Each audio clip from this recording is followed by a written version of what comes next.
Hi, welcome to Off Script. I'm Zach Lewis. And I'm Dr. Draper. Today on the show, I am so excited to be talking about movies this week. Oh my God, Backrooms is kind of rad. I've heard some mixed things from people. We're going to be talking about Backrooms, new A24 film. Young director Kane Parsons, 20 years old, taking on this project, his first film, coming out to tremendous reviews, tremendous success at the box office. We're going to talk about the box office for Backrooms. We're going to take a look at Spider-Noir, this new show starring Nick Cage over on Amazon Prime. It's like an 8-episode miniseries in the spirit of Spider-Man, but it's also set in like an alternate kind of 30s, 40s thing. Anyway, we're going to talk about Spider-Noir. Mixed reviews on Spider-Noir. Stick around for it. We got hot takes for you.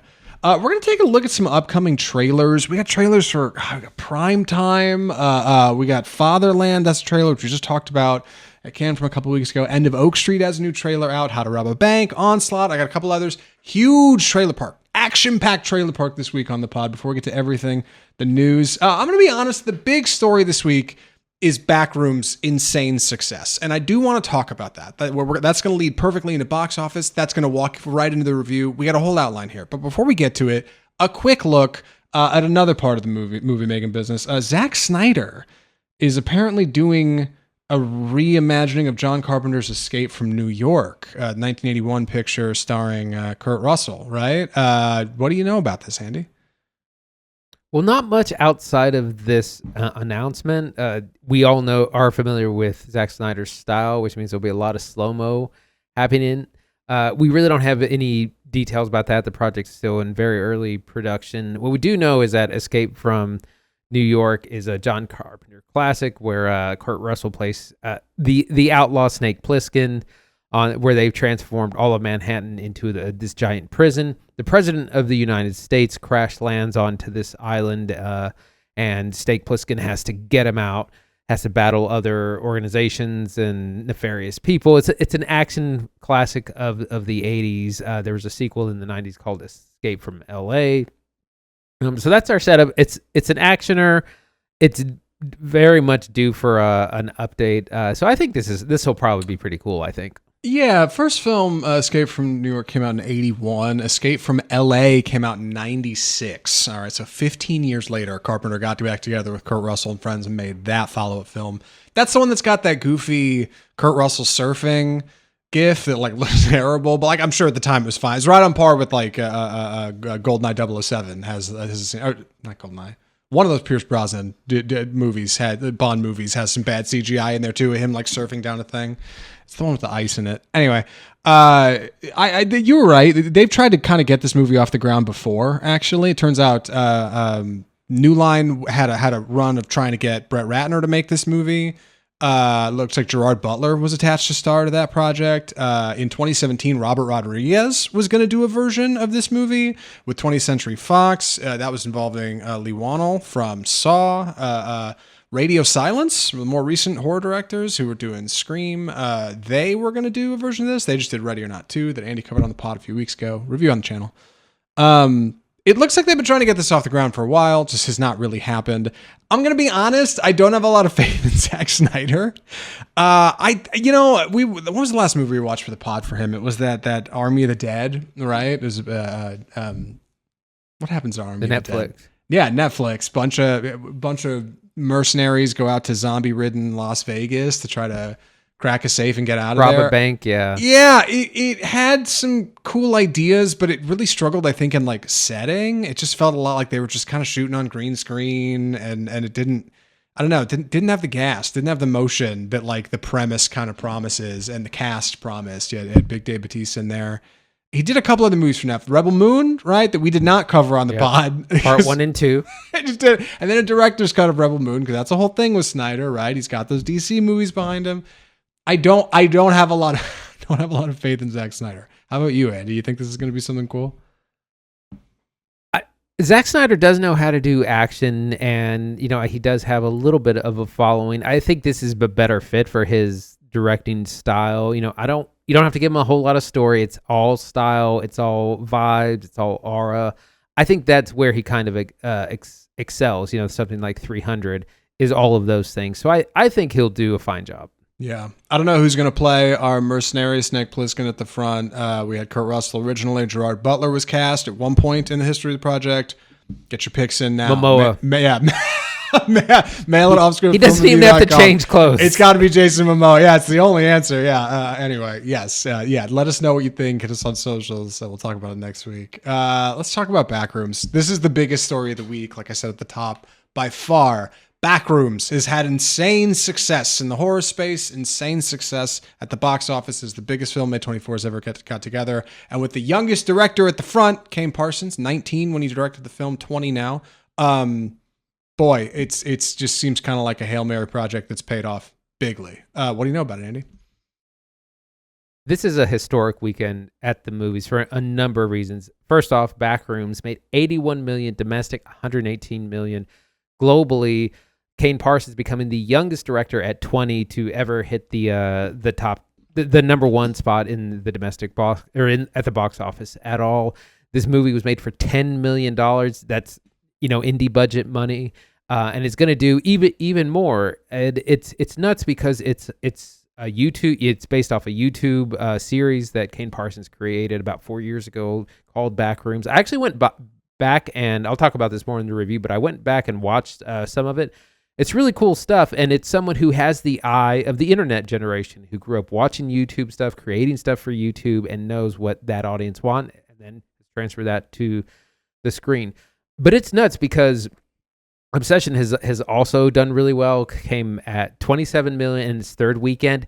The first movie since E.T. to make more money in its third weekend than its first. It started with $16 million in week one at $27 million and $150 million globally so far. They're thinking it's going to top out around $250-300 million off a sub $1 million budget is insane. And what's really crazy is that these two YouTube movies have upended the juggernaut that is Star Wars. The Mandalorian and Grogu is doing fine. $24 million at the box office again for nearly $250 million globally, but it's third. And what is happening? These established long franchise projects are just bombing for this YouTube, like these people no one have ever heard of, these original properties, and it's really kind of exciting. The last statistic I'll say before I hand it over to you was this has been the best May since 2019, which was a banner year at the movies. A little movie called Avengers Endgame came out in May of 2019. So how different the landscape is, where the things that used to dominate the box office are nowhere to be seen, and they're being embarrassed by small original creators on micro budget films. Yeah, it's such an exciting time to be a fan of the movies, right? Like, so many people are coming out, people from all walks of life, right? Whether you're a child or a senior citizen in Mandalorian and Grogu, or you're anywhere in between in any of these other movies. We've covered them all on the pod. You can check out the reviews. We had a couple of them last week. Obsession's a banger. And really, like, is kind of getting it's not getting pushed over, but it's been out a couple weeks. I know, Backrooms is getting a lot more attention, but yeah, like, Obsession is secretly kind of the white horse here in the story. Like, a third weekend climb doesn't happen. I can't remember the last time it happened in our lifetime. Like, I'd have to go look it up. I couldn't even tell you what it is. Like, and they're saying there's a chance it does it again this next weekend and makes even more money. Universal just pulled it off of its streaming window. They're just going to keep it in theaters for the next 90, I think. They're going to keep it in theaters as long as they can because it's having this huge runway success. And that was made on $750,000, less than $1 million budget. It's tracking to make over $100 million. Insane, right? And if that's not the big story, to me, Backrooms is a close second, right? Obviously, like, Backrooms having this huge success. I'm with Andy. I went back and looked at some of those old Backrooms videos. That first video he ever uploaded. Creepy. 22. It's creepy. It's creepy. 22 video playlist. That first video is 81 million views. It is so crazy to look at that number and see how many people have clicked on that video and started and watched it. And then you look at its success and it's like, oh, okay, of course. Like, of course people are into this. And it's weird because Backrooms is this sort of, I don't know, it's lore, right? Nobody owns it. Anybody can make something out of it. So it's an idea. Because it comes from the internet, like, it's this juicy seedbed of creativity that I think a lot of people want to dive into, especially young folks who are turning out. But the other big story, the one I've been couching behind these other two this whole time, dude, Disney has got to fire some people and figure something out because they are getting dragged It's here. so over. I know these are both horror movies, which is very different from Mandalorian and Grogu, but dude, nobody in these films cares about Mandalorian and Grogu. None of them. Every one of them is walking up to the box office and looking at Mandalorian and Grogu and laughing and then getting their cool movie instead. It is a joke movie. Like, you look awful compared to this stuff. The optics are bad. And yeah, you made money. You might make your money back after marketing and everything by the end with Mandalorian and Grogu, but it's the worst Star Wars has ever done. It's the first they've been out in 7 years. They're getting smoked, absolutely smoked by two small budget horrors from a 26 and a 20-year-old. It's crazy. Dude, Disney needs some new juice. It's bad. They don't have it right now. The Mandalorian and Grogu suffered a 70% decline in its second week. This is what we used to call the Marvel drop, because the Marvel movies would eventually became to where all the super fans would go see them week 1 and then no one would go see it week 2. And that's what's happening to the Mandalorian. I mean, the franchise, it shows the limit of franchises, because Obsession and Backrooms may both spawn their own franchises because they've been so successful. But The Mandalorian it has the opposite. It has negative word of mouth. Everyone who's seen it was like, well, it's okay. Just kind of wait for Disney Plus. You know, that's what we said. Save it for streaming. And no one's going to see it. And it's kind of a movie for no one, despite it being a 4-quadrant, trying to get the family to come out and see it. There's things that are for kids. There's things that are a lot of stuff that's not for kids, that's more for adults. And it ends up not really having an audience. And the other thing about Backrooms and Obsession, those are both rated R films. Like, it's hard to get people to come out for that. And the fact that they're both embarrassing Star Wars is it's something else. It's so weird, because I think the thing that made Mandalorian and Grogu, or at least the property of the Mandalorian, interesting following like the Skywalker, the new trilogy, right? Episodes 7, 8, and 9, was that it was on Disney Plus. It was a little different. It was a little small, and it was just such a maverick story, right? Like, it's the same kind of thing that made Andor successful. Like, you don't have to know a whole lot. It's just this bounty hunter guy who's got a cool helmet, who's looking for something when he stumbles across this small alley. And that first season of Mandalorian was great, right?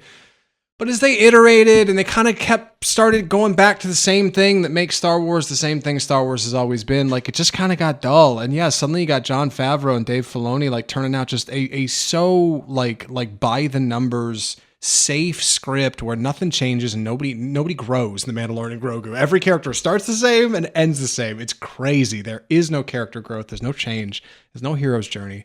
Like, you compare that to like a couple of YouTubers just getting out there and smoking them, right? People are saying this is the beginning of a new movement. Like, this is something different. And maybe it is, right? Or maybe Hollywood takes all the wrong lessons, like they always do, and they do something stupid and make something lame after this. But like, it is a very exciting time to be at the movies. Like Andy said, biggest May since 2019.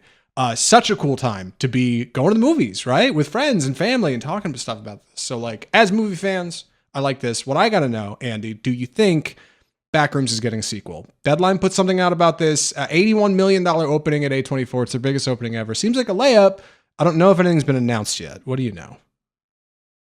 They're at least talking about it. What we know so far is that they are going to do Backrooms 2 or some sort of sequel. Kane Parsons is looking for a new screenwriter to help. He didn't write the screenplay for the first one, I do want to point out.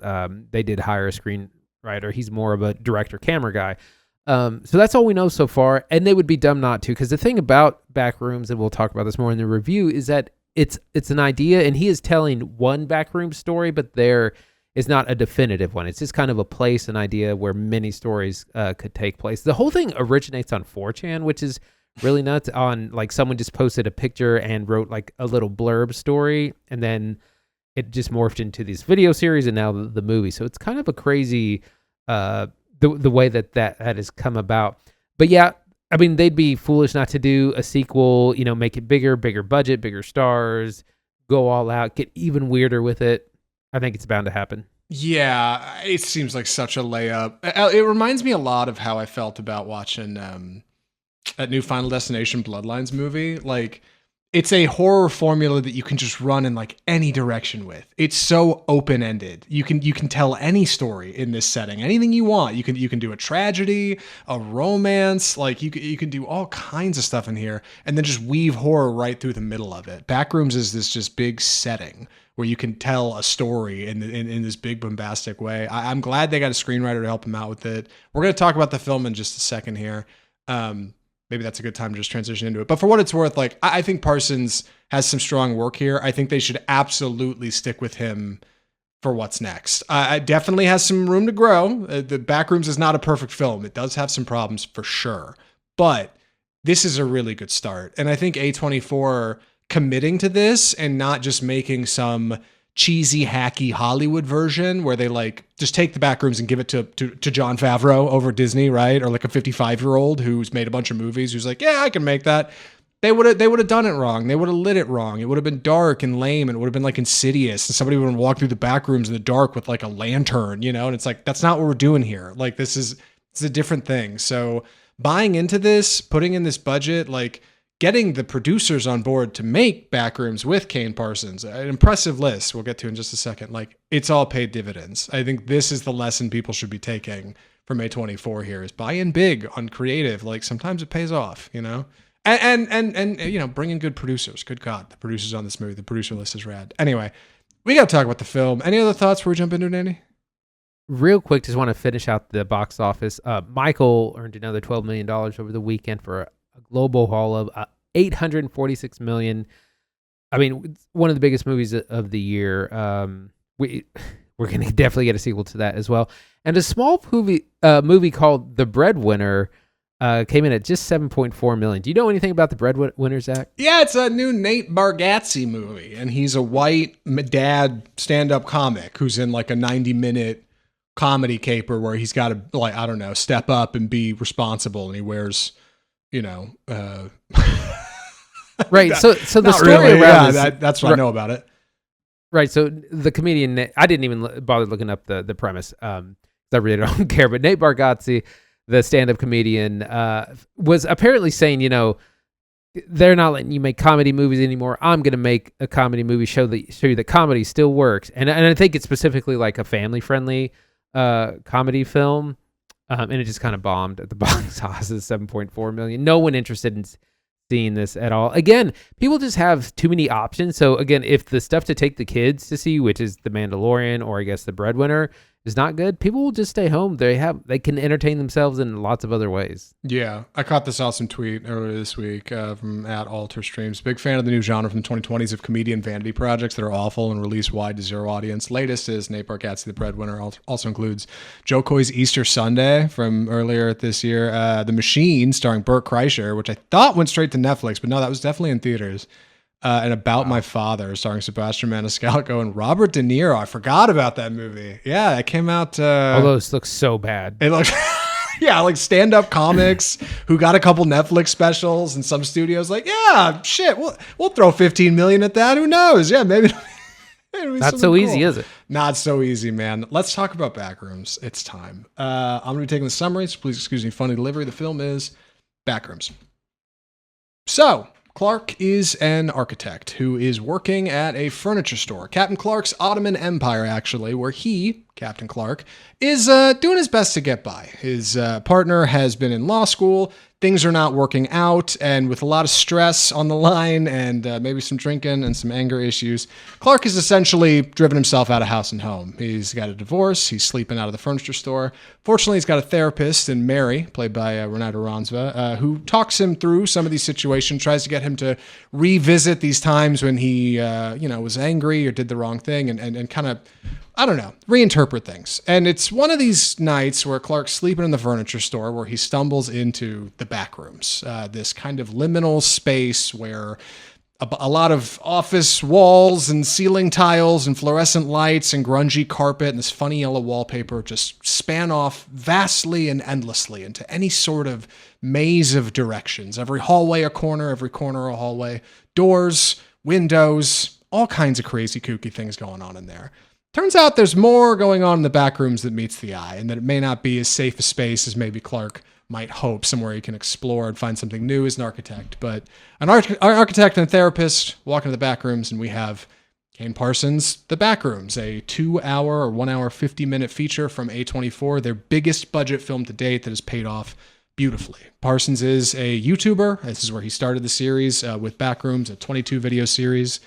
He is only 20 years old at the time of making this film, making him a very young filmmaker. And with its huge success this weekend, both from its viral notoriety online and from curious horror goers who are, looking for the next big thing at the movies following this month's obsession, Backrooms has been a crazy success. It is odd. It is strange. I'm so looking forward to talk about it. Andy, what did you think of Backrooms?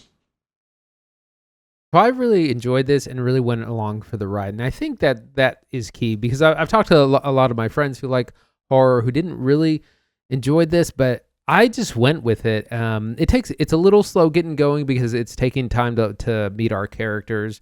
Clark, who's really frustrated with his life in a lot of ways, and then of course Mary, the psychiatrist, who is kind of fighting her own demons. But by the time we get down there, I just found it really effective. It is really creepy, gets under your skin, and you're trying to figure out, like Clark, what is going on here, and he becomes obsessed because his life is so mundane and so kind of not going anywhere that this is the new exciting thing. And it reminded me of so many things that I didn't expect. Like it reminds me of Portal, the video game, which Kane Parsons has actually cited as an inspiration of these kind of endless rooms. There's bits that remind me a little bit of The Shining, of the Blair Witch. So there's all these things that are creepy. It is not quite as scary as something like Obsession. Like it's not that kind of movie. It's more of like a psychological thriller. There's lots of chasing, that sort of thing. So I really dug this. I really went with it. And like I said, it inspired me to go back and check out the Backrooms on Kane Parsons' YouTube channel. And I watched the first one, which is the kind of the one that with 80 million views that has kicked it all off. And I watched some of the subsequent ones where we kind of learned a little bit of lore about where there's like some sort of research institute that knows about the Backrooms and is trying to navigate them, and we see that also reflected in the movie. Yeah, I think the thing that works the most about this movie is it's the Backrooms. Like, and I know it sounds silly because that's the kind of the name of the film, but really, like, it's not called Captain Clark's Sovereign Empire. It's not called like The Therapist or what's her book, Through a Window or whatever it is. Like, no, it's like just that. It's very explicitly labeled Backrooms because that's kind of the film, right? It reminds me of a movie where people say like, oh, well, it's a movie set in New York and New York is as much a character as everybody else. Really though, Backrooms is kind of what's happening. Like our characters are just kind of like the stick of celery that you put the Backrooms peanut butter on to eat your, like it's just the delivery device to get us down there. They're just our kind of like walking stick as we get in there because the series on YouTube doesn't have a lot of that. Like it's mostly self-driven. It's mostly like camera footage, which is nice because that's the way that's the way the film starts. We get this wonderful intro sequence, mostly handheld, where we have somebody running down in the Backrooms who's panicked and frightened and immediately opens us up with some danger, which is juicy. Because I remember watching the trailers and thinking, I don't actually know. I hadn't watched the series before. I don't actually know what's dangerous about the Backrooms. What down there is scary or bad. So they give us this wonderful intro on the front. Very, very good stuff. Some people say it's some of the best stuff in the movie. Then we get into like therapy with Clark and Mary. And it's just like, it's just the brakes. Like the movie just hits a pause. This is where I think Parsons is a little weak in the directing, the character stuff. Renate Reinsve is just very wooden. She's very stiff. She's great at looking scared in Act 2 and 3. We get there. But like, outside of the back room, yes. Outside of the back room, she's got some trauma of her own, some stuff with her mom, some childhood stuff. Her house is being torn down. That stuff's kind of its own thing. Clark, however, Chiwetel Ejiofor, wonderful. Putting the movie on his back, man. Like he's really going big. He's doing big stuff. I love that Clark is in therapy and he's like rubbing his hands and he's like can't get comfortable and he like can't make eye contact. Like little stuff that's so good. And that brings us into Clark at the store one night when the lights are flickering, calls the electrician. Hey, what's going on here? I don't know, man. Something must be up with the lights. Goes down one night to hit the breaker box, and that's when we stumble into Wonderland. And it's just, it's a fine Act 1 to get us where we want to go. But every second you are in the Backrooms is gas. every moment you're down there, it's like, this is what this needs to be. This is so good. He like after the first 20 minutes of the Backrooms, like, keep going. I would watch 45 minutes of just pushing further into rooms and trying to map it in my head of what's next. It reminds me a lot of, well, I'll get into influences in a second, but I think once the yellow of the Backrooms, the wallpaper, the big lighting, like, it creates a space that you're just not familiar with. It's uncomfortable. Like, it looks like a department store, right? Or an office building, like something you've been in before, but it just never ends, right? It's terrifying. The idea that you could never get out of there, you know, it's wild work. Right. The first time when Clark goes into the back rooms, he discovers the door and he kind of won't stop going. And it gave me so much anxiety because I was like, after his like third turn, I'm like, I'm so lost. Like, please turn around. And he just keeps going deeper and deeper. And I'm like, you're going to get lost and then you're going to be totally screwed. Like, he does make it out that first time, but it gave me so much anxiety in the beginning. But I agree that the character work is what I think is most challenging about this, and what definitely needs the most work, because again, the Backrooms are this idea that you could fall into this liminal space of unending rooms that just continually build on each other. You could be trapped there forever and, you know, run into other horrors, other people, God knows what. That's a great idea. It's scary. It's hard to build a story around it. It's hard to build characters around it, and that's what this movie is having to do, and that's what needs the most improvement for a sequel. But I think there's a lot of potential here. It could get even weirder, like I said, bigger, more people, more about the async, the kind of explore the research people. It reminded me a little bit of Stranger Things in that way. It's like this research company's going in there as well. There's a lot of room to grow, but especially in the character development and story development. It's been really cool looking at influences for Backrooms because, yeah, Parsons done a lot of interviews and talked about what he's been inspired by. The producer list on this film is really interesting. Like, it would be easy for the average fan to just be like, oh yeah, 20-year-old Kane Parsons made this by himself. But he had a lot of help, right? He had $10 million from A24. He had James Wan, right? Creator of Saw and Insidious, Malignant. He's a producer on this. We got Sean Levy, who did Deadpool Wolverine. I'm a little iffy on Levy, but even still has done a lot of big projects. He's a producer on this. Osgood Perkins, Longlegs, right? Keeper, the monkey, Osgood Perkins. Not only is he a producer, Parsons specifically cites Perkins as a notable on-set influence creatively. Perkins was on set. Hey, I think you should do this shot this way. Hey, I think you should do this that way, which is good stuff because a bit of that Mary storyline with her mom honestly reminded me a lot of Micah Monroe's weird mom in Longlegs. I don't know what it is. I don't know if it's the lens they use. They shoot this like wide-eyed, wild-haired woman or what, but like there's little sequences in there that I was like, this feels like Longlegs. And I get to the end and see the credits. I'm like, there it is. So Parsons is being taught by some really great filmmakers right now, already on the come up. So what we're seeing isn't just this amalgamation of like internet lore, right? It started from like a photo from the back of a hobby store in Wisconsin is where Backrooms started. Like it was just a photo. They were clearing out an Oshkosh, a store in Oshkosh, Wisconsin. They were like, yeah, here's a photo, 4chan. It's weird. And here we are. But also, like, he's being influenced by contemporary horror filmmakers. Like, he's being brought into this level of directing and filmmaking by people who are already on their way up. So it's cool. It's this big, like, I don't know, snowball of horror and fable and storytelling that has created something that's, like, really interesting and unique. I love the lighting in the Backrooms. I know I just talked about how it looks, but, like, God, it's just so eerie. And because a lot like Exit 8, a film we covered a little while ago, another liminal space movie, because you don't know what can be in the Backrooms, you never know what you'll find around a corner, maybe a chair melted halfway into a wall or a very frightening red Christmas tree for some reason, a pool room for God's sake. Every time a character is pushing into the Backrooms, your eyes are pushing in ahead of them. You're looking down the hall to see if you see anything. You're looking around the corner. And it's so nice compared to like your generic, I don't know, slasher movie, Cabin in the Woods, kids movie, because when Jason Voorhees is outside a window and the camera's fixed on the window, I want to look away because I know the bad guy's coming. I know he's coming in that way. But I never know where anything's coming from in these liminal movies. I didn't know where the danger was coming from in X8, and I don't know where the danger is coming from in here. So I'm pushing into it with the characters. It's like you're locked in. It's great. I love that feeling. Like this movie gets it, that movie gets it. You get a few more pushes into the back rooms over the course of the film. Things get quite harrowing. It's not good. I don't want to go down there. That sucks. Like it's bad. And I love this big theme of like memory. That's a big part of this. So like we said in our box office coverage at the front, Kane Parsons had a screenwriter helping him with this. I think that's where our architect and therapist kind of stuff come in here, because Parsons is 20. What does he know about 40-year-old drama?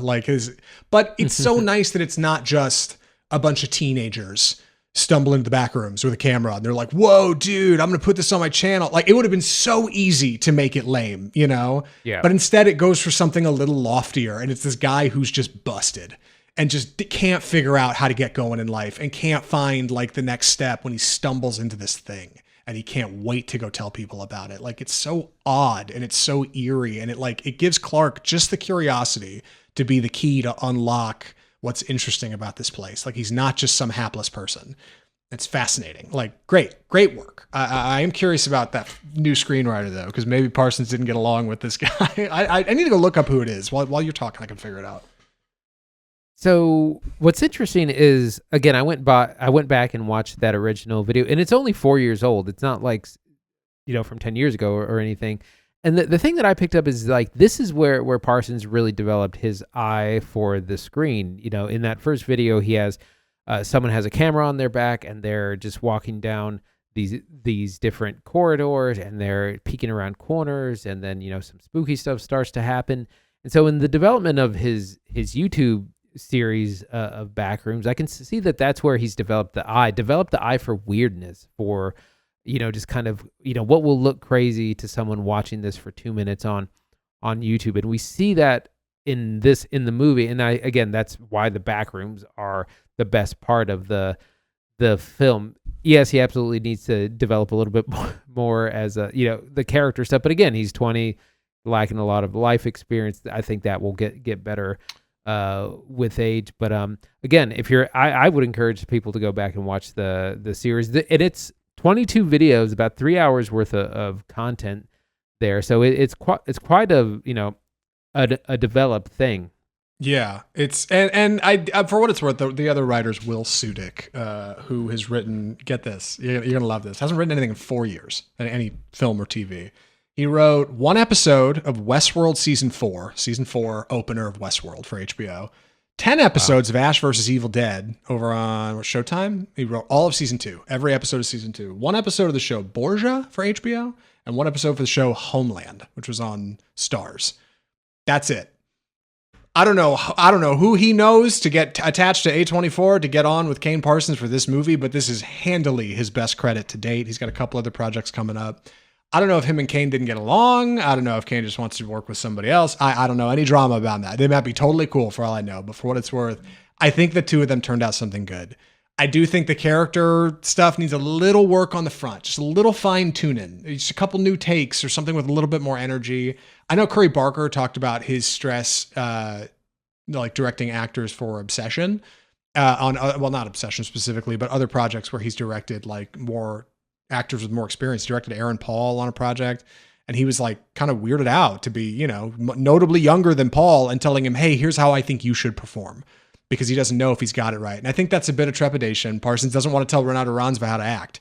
She's Renate Reinsve, right? Like same with Chiwetel Ejiofor. Like you're not going to tell them, hey, that sucked, do this different. Like I see that. I see that for sure. So I think a little bit more gas in the tank. I think you spend another half hour in the back rooms in the sequel. do half the movie in there, man. Like it's delightful. It is a delightful setting. Big sets they built for these things. Like they said 35,000 feet or something of sets, which is hard to believe, but like it's just crazy. It's crazy. And I think it's so interesting that people can tell more stories in here because nobody owns it.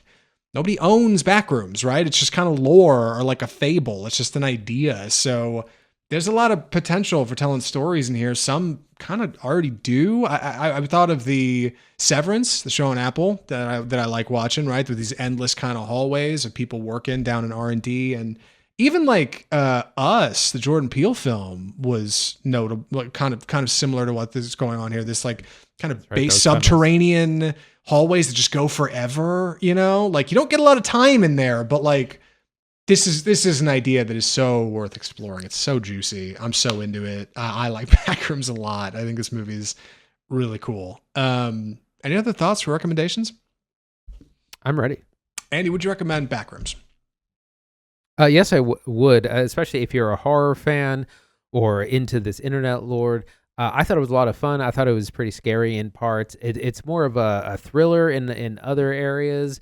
The character work, the plot stuff could use some work because all we want to see and be is in the back rooms. But a real movie has to do real movie stuff, like have characters and plot. So that I think that can develop in time. I've seen this once. I definitely want to go back and see it again. So highly recommend. Yeah, Backrooms rocks. Get it on a big screen. It's not running in IMAX, but like if you can shell out a couple bucks extra for like XD or something, like go see it on big. Getting swallowed up in this place is the best part of it. Backrooms rocks. It's a little slow in Act 1. The character drama is a little stiff, but it gets there. It so gets there. It's so worth it. Backrooms rocks. We got to talk about trailers. Action-packed trailer park this week. This might be the most movies we've ever done on the trailer park ever. I'm so excited to talk about it. Andy, bring us in here. I'm doing the first movie though, but I guess you can do the. No, you're doing the first movie. All right, I'm sorry. I'll get out of your way. Go ahead. Time for the trailer park. So we're going to be bringing you 6 trailers today, but we're going to start off with Primetime, which is the Chris Hansen movie about how to catch a predator, a TV series in the 2000s or so that was this big deal where they would make this kind of sting operation to catch sex predators. Basically, they would film, do a sting on the internet, and they'd get some old middle-aged guy come into a house to meet a teenager. And Chris Hansen would say, hey, you've been caught. And he would interview the guy for like 5-10 minutes, and then they'd arrest him. And it's a kind of looking back, it's a real bizarre thing to do because it's using this, sex crimes thing for entertainment, basically. And while, yes, they did get some dangerous people off the street, it eventually ended in quite a violent tragedy, basically. And the show was taken off the air. But this reminds me a lot of Nightcrawler, about it's about voyeurism and our taste for blood and those sorts of things. And we don't get a lot from the teaser, really. It's a lot of voiceover, but it's Robert Pattinson as Chris Hansen, and he's doing a freaky little voice, which Pattinson loves to do a freaky little voice. So I think that's going to be great. It's probably going to be an Oscar contender, and this is going to come out fall 2026. Yeah, really excited for Primetime. This looks so odd. And I think it would be so easy to make like an Amazon Prime original film starring like some wacky comedian doing doing Chris Hansen going like, yikes through the whole thing. You know what I mean? And it being like, and like clown whistles and stuff. And this goes the exact opposite way because the story of To Catch a Predator is not that long. It's only a few years this show was on television. Not only did it radically change things, it got quite violent. Things get pretty nuts. I wouldn't encourage you, if you're interested in the movie, don't go look up the Wikipedia page for To Catch a Predator, because you're going to discover some stuff that's probably going to be in here that seems vitally important to the drama of what's happening. I love Pattinson doing a weird voice. I love that it looks so strange. I love this trailer. It's these cuts of all of these screens that look like they'd be in a production room, right? Where you see all these screens and what's going out to live television. Like, it's weird. It's twisted. It is platforming something so horrific in the sake of ratings and entertainment. It looks so cool. I'm into Primetime. I don't know. I hope it's rad. I hope the trailers hold up. It's filmed by Lance Oppenheim, who I know we saw his last movie. I cannot remember what it was, but I remember the name because Lance Oppenheim is a cool name. I'll figure it out in between stuff. Anyway, we got to talk about the trailer for Teenage Sex and Death at Camp Miasma. If I ever thought anything was going to get us demonetized on YouTube, it might be the title for this one, or maybe the trailer. This is the new Jane Schoenbrun film. It's cool we're talking about analog horror in Backrooms on this episode because Schoenbrun is genuinely a modern influence for this stuff, especially with We're All Going to the World's Fair, her last film. I Saw the TV Glow, which we covered on this podcast. Teenage Sex and Death at Camp Miasma is the story of a young woman who is remaking a new film, remaking a sequel remake of a horror slasher series set at this Camp Miasma, summer camp, right? So she heads out there she's a huge fan. She had played by Hannah Einbinder. She heads out there to kind of discover maybe what it was, find a bit of that fairy dust that made those films so magical for her. And that's where she meets the original director of the series, played by Gillian Anderson, who is there, I think, staying there and living there. It is dreamlike. There are paintings and huge splatters of gore. There is lust and women that are scantily clad. This movie looks so fun and so weird, and I'm really looking forward to seeing it. It looks like a weird midnight horror movie. It's Teenage Sex and Death at Camp Miasma by Jane Schoenbrun. It comes out August 7th. What do you think of the trailer, Andy? Man, I was so excited to actually see a little bit more about this. Just like I saw the TV glow, I could not tell you what this movie is about. It's got a lot of vibes, and it just has a lot of incredible shots in it, just like their previous movie. It makes me super excited. I like this kind of meta nature of, a young director going back to make another installment in this classic series. And I think Gillian Anderson might have played like the original heroine in a very kind of Jamie Lee Curtis, Laurie Strode sort of way as well. I'm super excited about it. Couldn't tell you what it's about or going to be about, but I can't wait. Yeah, this looks really exciting. This next one we talked about last week a little. I didn't know anything about it. Now I got a trailer. Fatherland. So this is the latest film from Polish director Paweł Pawlikowski, who we did review their previous film Cold War, which I really love. This movie is actually really short. It's 80 minutes. But Fatherland stars Sandra Hüller and Hans Zischler as a father-daughter writing team. They're both kind of famous writers. They left Germany pre-World War II. They have returned after the war to a ruined state, and they kind of make this cross-country trip. She's a writer, but also a rally driver, apparently. I'm not really sure what this is about entirely, but Paweł Pawlikowski makes incredible films, and so we're really excited to see this. It's a father-daughter story. It's also about returning home. Their allegiances are questioned about why did you leave Germany and why did you come back? Did you not believe in us? That sort of thing. Can't wait for this. Yeah, I really like the framing in the Fatherland trailer. I know it sounds silly, but it's shot like the Lighthouse. It's like almost not 4x3, but like almost square.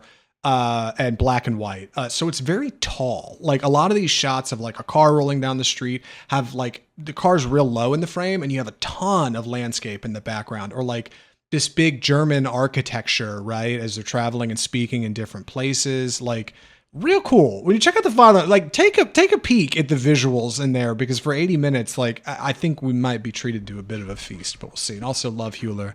I hope it's a blast. We got to talk about the trailer for The End of Oak Street. This one is so odd. And if it was coming from anywhere else, I think it's destined to be a bomb. It might still be destined to be a bomb, but The End of Oak Street, new film coming out August 14th, stars Ewan McGregor and Anne Hathaway as a husband and wife couple with a nuclear family, a couple kids and a dog, who are living at the end of Oak Street in their small suburban American town, when suddenly a chunk of their neighborhood gets transported to primeval times. What am I trying to say? Jurassic times. Prehistoric. It's not Jurassic Park, but it's certainly inspired by it. And The End of Oak Street, from what we can tell, appears to be a sci-fi dinosaur movie. And I see a lot of people really interested in this. A lot of people who do cinema stuff are really intrigued by this. Heard a lot of podcasts talk about this, a lot of reviewers looking forward to it, because it's strange and it kind of seems like it wouldn't work in I don't know, in our modern cinema landscape, when people either seem to want Star Wars or some freaky low budget horror film. Like, this wouldn't have the jaws it needs to, but it's a dinosaur movie, which we don't get a lot of nowadays, and that could be cool. B, it's looking very Spielbergian, and C, and this is the real key, it's coming from David Robert Mitchell, director of It Follows in 2014 and Under the Silver Lake in 2018. David Robert Mitchell has not made a film since these two movies. And if you saw Under the Silver Lake, we covered it on the pod.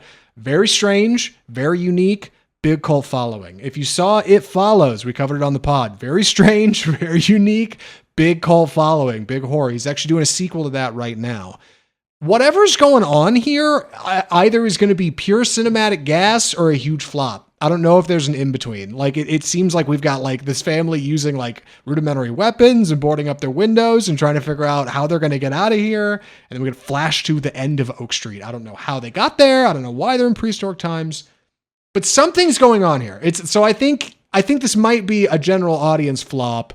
It could be a critical darling. We don't know, but there's a lot of buzz around the end of Oak Street for people who talk movies. So we're sharing it here on the pod. That's coming out August 14th is when that's coming to theaters. What do you think, Andy?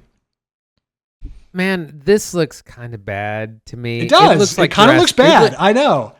It just looks like Jurassic Park because you have people running from dinosaurs. Unfortunately, if you make a movie about that, it's just going to look like Jurassic Park. So hopefully there's maybe more going on that I don't know. Maybe it's a family drama, maybe someone else. The action scenes are cool because there's other neighbors here. You see someone like get eaten by a dinosaur, which is kind of cool in the trailer. But it just seems a little kind of paint by number. And I was like, if it's just a straight like run from dinosaur thriller, I think it's going to bomb. It's got to have more going on, I think, for people to get interested in it. Yes, I think it is looking like it's going to flop. Which as general audience aren't going to know what it is, right? Like if it's not if it doesn't have virality or some big word of mouth or some kind of franchise sequel prequel attached to it already, I think people don't really catch it. And like, I mean, He-Man's tracking a bomb, right? He-Man, which we're going to talk about towards the end of the podcast. He-Man is tracking a bomb right now. And people at least know what He-Man is, right? Like they at least have a loose idea of that Saturday morning cartoon. Like End of Oak Street has nothing. So we'll see. I don't know. David Robert Mitchell, August 14th. Keep an eye out. 2 more to cover. What do you got, Andy? How to Rob a Bank. So this trailer just came out today. This is a new film by director David Leitch, who has done a lot of action things. He previously did Bullet Train, John Wick, Deadpool 2. So this is the kind of stuff he does. I saw this poster today and I was like, that's the worst poster I've ever seen. But then I saw the trailer and it's actually pretty cool. Nicholas Hoult leads a group of people who rob banks, but not for money, for content. They stream their robberies and it's all about their channel, and they're like doing flips and doing like they're making it entertaining. It's not just for the money. And hot on their heels is the police led by John C. Reilly, who also enlists Zoe Kravitz, who's a hacker that they have on call, or they make a deal with to help catch these guys as well. Really stunning cast, including Tati Gabrielle, Christian Slater, Zoe Kravitz, Pete Davidson, Anna Sawai, and more. This looks really fun. Like I said, I saw the poster. I was like, that looks awful. That looks like a straight to streaming movie. And then I saw the actual trailer. There's a lot of great action, a good crowd. Looks like there's going to be lots of, fun, exciting stuff. It'll have some humor in it. This comes out September 4th. So, yeah, looking forward to this.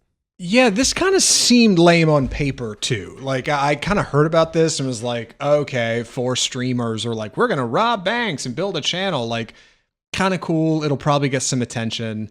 But yeah, then you see who it's coming from and how it's driving at this like capitalism thing. And then I'm going to be honest, dude, I'm a sucker for a big John C. Reilly role. And he doesn't look like he's doing anything outstanding here, but like John C. Reilly rocks. I'm like, okay, John C. Reilly investigator. Zoe Kravitz is fun. You got that Nicholas Hoult in the middle. I like him a lot. Like, I think How to Rob a Bank might be a fun time. Give me a good script, bouncy, right? Like some kind of sincere something, and maybe lean a little bit away from like maybe the streamers have been good this whole time. Maybe the banks are bad. Like I know that's kind of where the trailer's leaning, but like maybe not so over the top. Could be a fun time. They're on masks. I played those Payday games, right? I like heist movies where you wear a mask and a suit. Like that's why not? Sounds like a great time.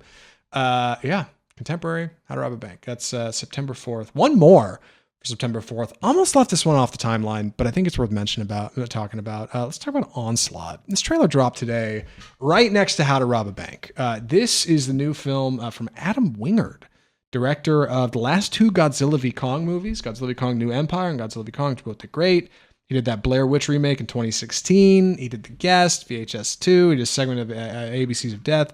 Onslaught is his new film starring Adria Arjona, as we like on the pod, as a kind of, I'm going to say, not super soldier, but very, very good soldier. Let's say very good soldier mom who's kind of returned from service and worn things down, and she's living with her daughter out of a trailer park when nearby at a government testing facility, a super soldier who's been designed to take out all threats, foreign and domestic, awakens and breaks out. And before the government can get control of him, he sets out to start murking every nearby great warrior in the area. And this includes our gal, Adria Arjona. So it's a big battle. You gotta kill or be killed, I guess. Honestly, it doesn't look that good. Honestly, but I'm interested because it's Adam Wingard and it's what he's making next. I'm like, okay, well, I like those last two Godzilla v Kong movies weren't too bad. I like Adria Arjona. I don't know. He got some guns. Maybe it's a good time. Oh, and notably, this film is another classic mistake. Hides actor Dan Stevens. Dan Stevens is in this movie. He's doing a German scientist accent through the trailer here. You never get a look at him, as far as I know.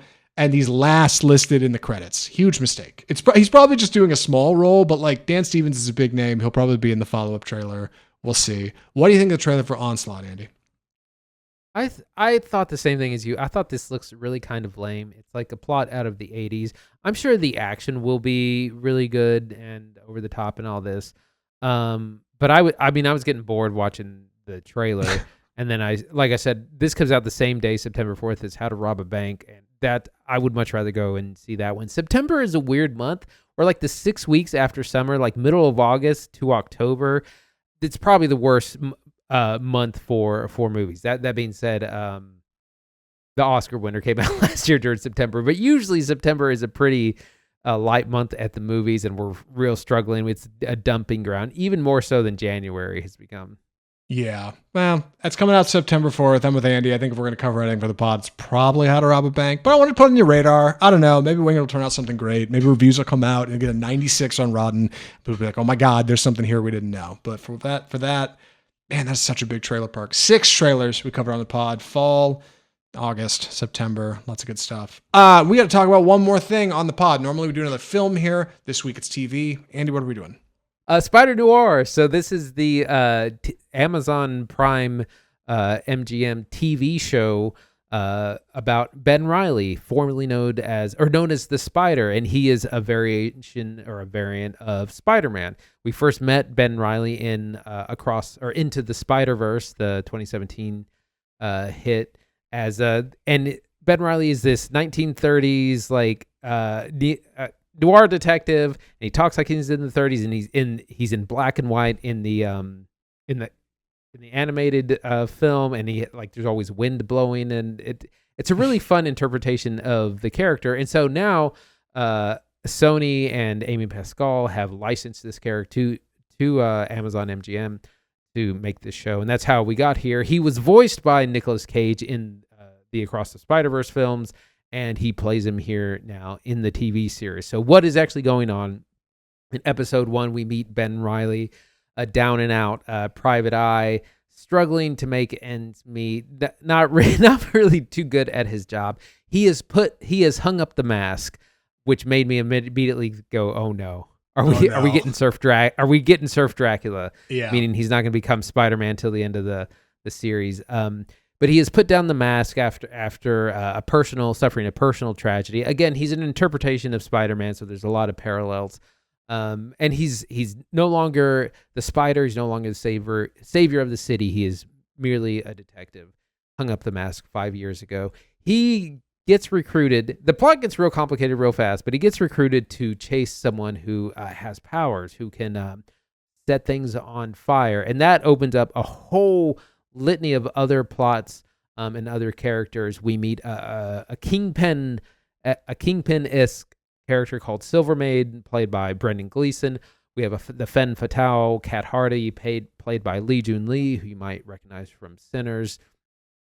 So this is how we start, and if you watch it, you'll see parallels to the Spider-Man mythos and other characters we see in the main Spider-Man timeline. We get some action, we get some mystery, we get some 30s. Also importantly, you can watch this in either black and white or in true hue color. You get both options, which is an interesting option. So Zach, what do you think of the first 2 episodes of Spider-Noir? So, like Andy said, we're covering the first 2 episodes here on the pod. You can watch the show in black and white or true hue HD color. I watched first episode black and white. I watched the second one in color. I was just curious. I was just see the difference. I'm gonna be honest, I'm not warm on this show. I'm not really into this. And I was really surprised going and looking at like the Rotten score and the critic scores, like how warm people seem to be. Rotten's got like a 70 something, but then you go look at individual reviews and people are not that kind. The noir stuff is kind of where it's leaning. It's a bit more noir story and a bit less Spider-Man, and then the Spider-Man's just kind of laid on top. But mostly you've got, this private investigator who's trying to figure out this case. This dame comes by. He's like smoking his cigarette. He's like, what do you need, doll? Right? Like all that stuff's in there. That's great. Yeah, you got your Kingpin character, like you said, Silverman, Brendan Gleeson.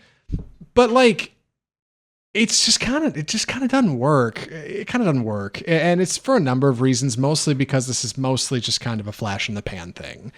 I don't think this is meant to be anything serious. This is not meant to be a film. You're not going to have to remember this one the next time you walk into Spider-Man. Like, this is a total fluff story, imaginative, what would happen kind of thing. And Nick Cage signing on for that's great. But it just doesn't work. It's less than the sum of its parts. I think Cage's performance is a little stunted. I think this show moves too fast to really lean on any of its noir trappings. It's got a lot of like Dutch angles, and like the black and white looks kind of cool. And it's got these big spotlights like they used to have back then, but like it doesn't really work that way either. Like I'm kind of not into it. I'm kind of not into Spider-Noir. What'd you think? I was with episode 1. I was really worried about this being Surf Dracula. He does pick up the mask again in episode 2, so I don't think that's necessarily the case. He becomes a spider again pretty quickly. I struggled with this a little bit. It's a little slow. It's a little boring. Amazon shows, I feel, they fall between HBO and Netflix. Like, they're not quite as good as a prestige HBO show. They're not as bad as a lot of Netflix shows, and that's kind of where this lands. The plot, there's a ton going on in the plot. Like, I watched the first episode last week and then I watched the second episode today, and I was like, the mystery is just not enough of a mystery. It's a lot of, well, so-and-so was hired to do this. Well, who hired them? And that's what we're chasing after. And again, we have the pieces of the noir film, the femme fatale, some violence, but it's just kind of a character of that genre. I don't know what Nicolas Cage is doing in his performance. He's the only person kind of doing a 30s accent. Like, you can't walk in here, Shay. He's like no one else is doing that. Everyone else feels like they're in the right series, and I don't know what he's doing. Also, any stunt work is very clearly a stunt double. It's bad. We do have some fun other characters. Lamorne Morris, who you might know from New Girl, is in here as Robbie Robertson, a reporter for the newspaper. Lee Jun-Lee, I think, is effective as Cat Hardy, as is Brendan Gleeson as Silvermane. So, like, Cage is getting upstaged by his supporting cast all around him. So I think he just it's a weird decision, and it just kind of doesn't work. I'm really bored after the second episode. I might give it another episode or two, but it is not working for me so far.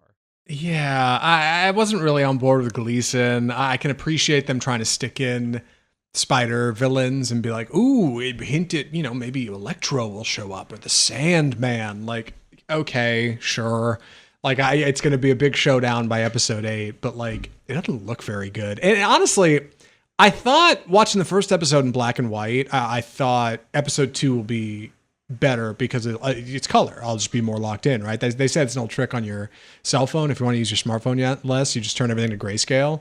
So your brain won't get activated by the colors and you won't be as into it. So I thought, well, episode 2, all color, gonna be locked in. No, I actually might have been worse. The effects, I think, look worse in color. I was like, oh no, like the black and white hides some of that CGI, and like it looks a little better. I thought Sandman looked a little better, and then you see it in color and you're like, ew, the sand's like gray and black. Like, that's not right. Like, I don't know. It just looks. I know, it just looks odd. Gleason's fine. I like Lamorne Morris. I really do.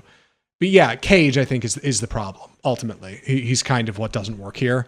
He's way too low energy. Everybody else knows they're in a Marvel production except Cage, who's like way turned down. And he talked about how he hasn't done TV before, really. Like, he hasn't done a lot of TV. And the reason he did it is because his son showed him Breaking Bad. And he looked at Bryan Cranston's performance as Walter White and realized, hey, in television, you get more time to draw out a character. You get more time to draw out a pause, more time to draw out a silence. So what Cage brings to set is a quieter, more patient character. Ben Reilly is nearly retired. He hung up the suit years ago. Like Andy said, kind of looks like we're doing Surf Dracula.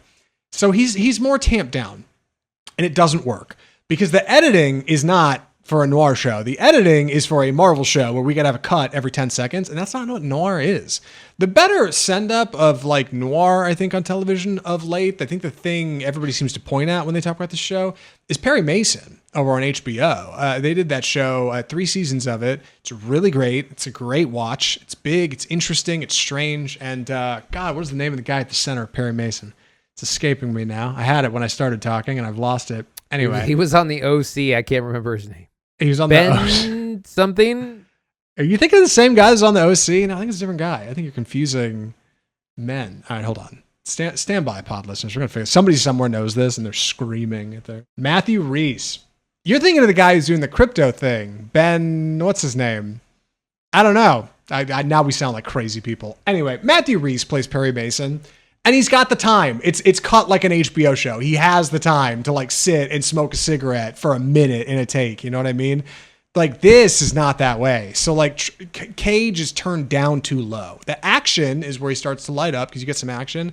But dude, it is so like strugglingly obviously a stunt man. Like they do this sequence in the open where he's like, 5 years ago I was the Spider-Noir, but now I'm not. And like they show like a sequence of like our Spider like beating up some guys in a bank, and the guy is like, the stuntman's like rail thin. He's like thin as a pencil. Like he's like swinging on guys. He does like a flip, and then it cuts to Cage, and he's wearing 6 overcoats because they're trying to hide like the mass. Like they're trying to hide how thick the man is because he's like 80, and that's fine. Like it's fine. You can't have it both ways though. You cannot have him just throw on the mask and cut to thin stunt guy. Like it doesn't work the same way. Even with the overcoats, you try to pat him out.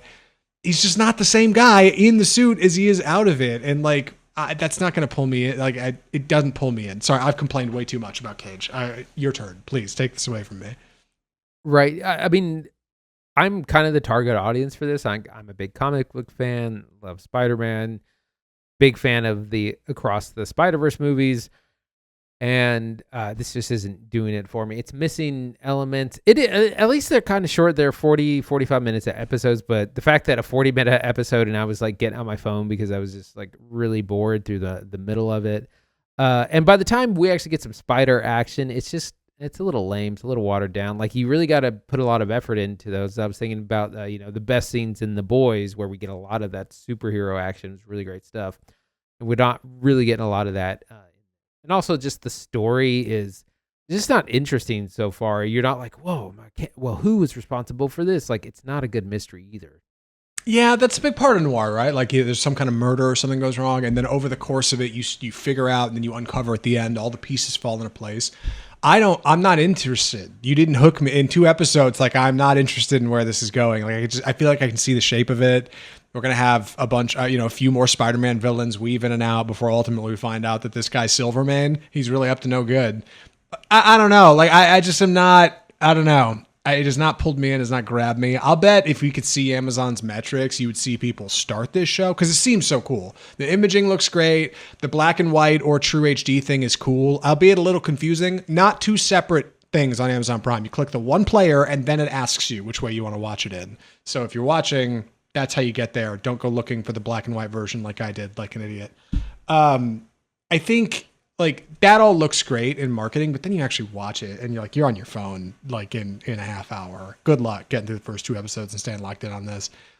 The drop off's got to be insane. People are not sticking around to watch this. I'm surprised the reviews are as kind as they are. Like really, I don't know. It's just weird. But Spider-Noir, your mileage may vary, I guess. Any other thoughts or recommendations? I'm gonna say don't let your kids. This is not a kid-friendly show. Like there's a lot of pretty graphic violence through. It's definitely aimed at adults, so keep that in mind. It's not a kid show at all. Yeah, Andy, would you recommend Spider-Noir? I'm gonna give this a soft pass. I watched the first 2 episodes. It's a little slow. It's a little boring. The mystery at hand isn't really compelling. I don't know what Cage is doing as far as his performance. It's really, like you said, it's low energy. He's the only one doing a 30s accent. Everyone else is pretty good. The supporting cast is great, but I don't know what he's doing. So I'm going to say soft pass. Yeah, I think it's a pass for me too. If you don't believe us, watch episode 1. Throw in episode 1 and tell me you don't end up bored. Like, it just kind of doesn't work. Cage is at the wrong level of energy for what everybody else is doing. I don't believe that when he puts on the mask, that's the same guy I was just looking at. Like, Ben Reilly feels disconnected. It's not. It's cut too fast to be noir. It's shot too slow to be anything else. Spider-Noir is misguided. It feels like a miss. And that's episode 338 of Off Script Film Review. Good Lord, Andy, done and dusted. What are we watching next week? We're going to be taking a look at Masters of the Universe, the He-Man movies starring Nicholas Galitzin. That's coming out this weekend. It's supposed to be a big family thing. It's it's like almost a $200 million movie, real expensive.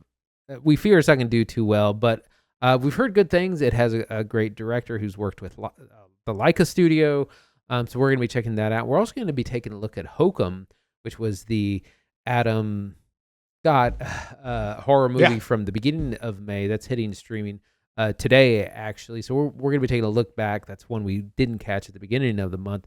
Some FYI releases. Scary Movie 6 comes out this weekend as well, looking to be probably the most unfunny movie of the year.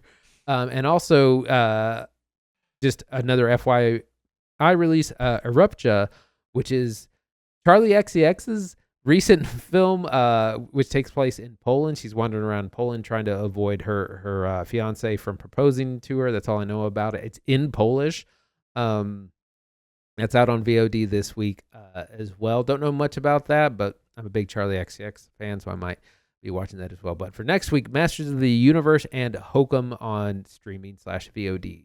Yeah, it might be a double bomb episode because I know Hokum was kind of a bomb when it came out. And yeah, He-Man is tracking to be a bomb, which is a shame because I keep seeing good reviews for it. People keep saying, like, this seems like it's just going to be a sore miss because it seems like the movie's actually made well. We'll see. I'm skeptical about Scary Movie. I've had some people ask if we're going to cover it on the pod. I don't know a lot about those movies, to be honest.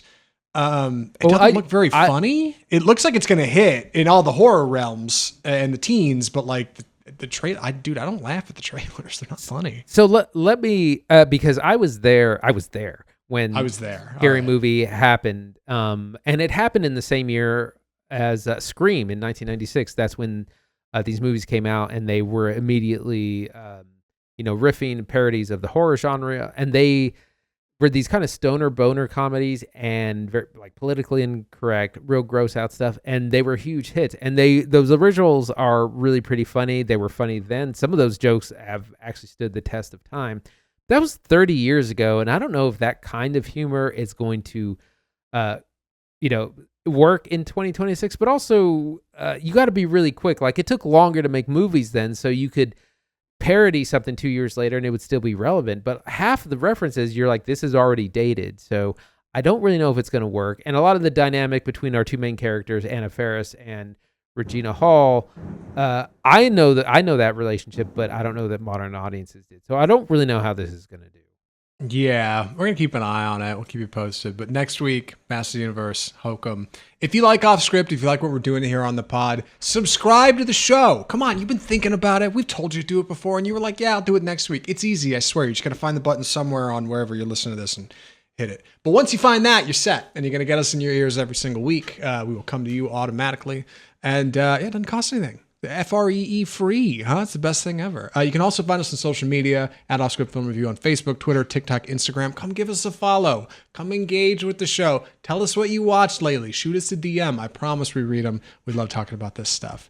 Check out our YouTube channel where we're uploading new stuff every single week. YouTube.com/offscriptfilmreview. I don't actually know if that's an accurate URL. I just said that. I'm going to be honest. Probably isn't. I bet that doesn't actually go to us, but we're somewhere in there, and you can find us over on YouTube where we're posting new clips, new shorts every single week. Offscriptfilmreview.com is our website where we got new content. We got interviews. There's all kinds of stuff going on over there, and you can shoot us correspondence directly. Mail at offscriptfilmreview.com right into the show. We'll probably read you on the air. Why not? We'll make a segment. We'll make a thumbnail ad. We'll put on that YouTube channel. It'll be sick. You'll be a viral sensation, I'm sure. So yeah, that's Off Script episode 338. Thanks for listening. Go check out Backrooms, Spider-Noir, and yeah, that's it. I'm Zach Lewis, And I'm Dr. Draper. Thanks for watching.